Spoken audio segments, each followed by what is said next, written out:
This edition of the Ridley Report is brought to you by freekeene.com. This is Ron Paul with your weekly update for January 4th.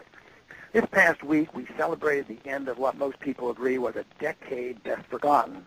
New York Times columnist and leading Keynesian economist Paul Krugman called it the Big Zero in a recent column. He wrote that there was a whole lot of nothing going on in measures of economic progress and success, which is true. However, Krugman continues to misleadingly blame the free market in supposed lack of regulation for the economic chaos. It was encouraging that he admitted that blowing economic bubbles is the mistake, especially considering he himself advocating creating a housing bubble as the way to alleviate the hangover from the dot-com bust. But we can no longer afford to give prominent economists like Krugman a pass when they completely ignore the burden of taxation, monetary policy, and excessive regulations. After all, Krugman is still scratching his head as to why no economist saw the housing bust coming. How in the world did they miss it? Actually, many economists saw it coming a mile away, understood perfectly, and explained it many times. Policymakers would have been wise to heed the warnings of the Austrian economists and must start listening to their teachings if they want solid progress in the future. If not, the necessary correction is going to take a very long time. The Austrian free market economists use common sense principles. You cannot spend your way out of a recession. You cannot regulate the economy into oblivion and expect it to function.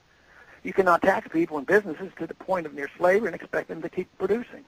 You cannot create an abundance of money out of thin air without making all of that paper worthless.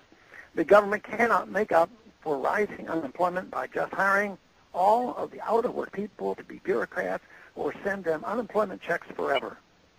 You cannot live beyond your means indefinitely. The economy must actually produce something others are willing to buy.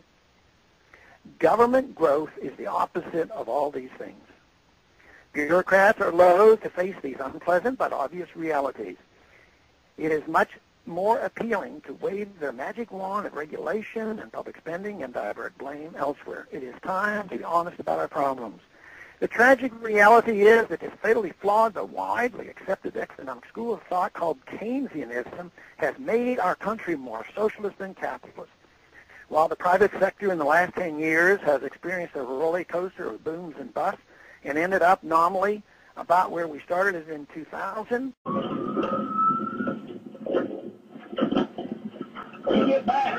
government growth has been steadily growing because Keynesianism told politicians they could get away with a tax, spend, and inflation policy. They even encouraged it, but we cannot survive much longer if government is our only growth industry. As for a lack of regulation, the last decade saw the enactment of the Sarbanes-Oxley Act, the largest piece of financial regulatory legislation in years. This act failed to prevent abuses like those perpetrated by Bernie Madoff, and it is widely acknowledged that the new regulations contributed heavily not only to the lack of real growth, but also to many businesses going overseas. Americans have been working hard, and Krugman rightly points out that they are getting nowhere. Government is expanding steadily and keeping us at less than zero growth when inflation is factored in. Krugman seems pretty disappointed with zero, but if we continue to listen to Keynesians in the next decade instead of those who tell us the truth, zero will start to look pretty good. The end result of destroying the currency is the wiping out of the middle class. That should be our top economic priority, to prevent this from happening. Thanks for calling this update. A new update is placed on this number, 888-322-1414, every Monday morning. The written text is on my website, www.house.gov/Paul, under the heading Texas Straight Talk. Thanks for calling.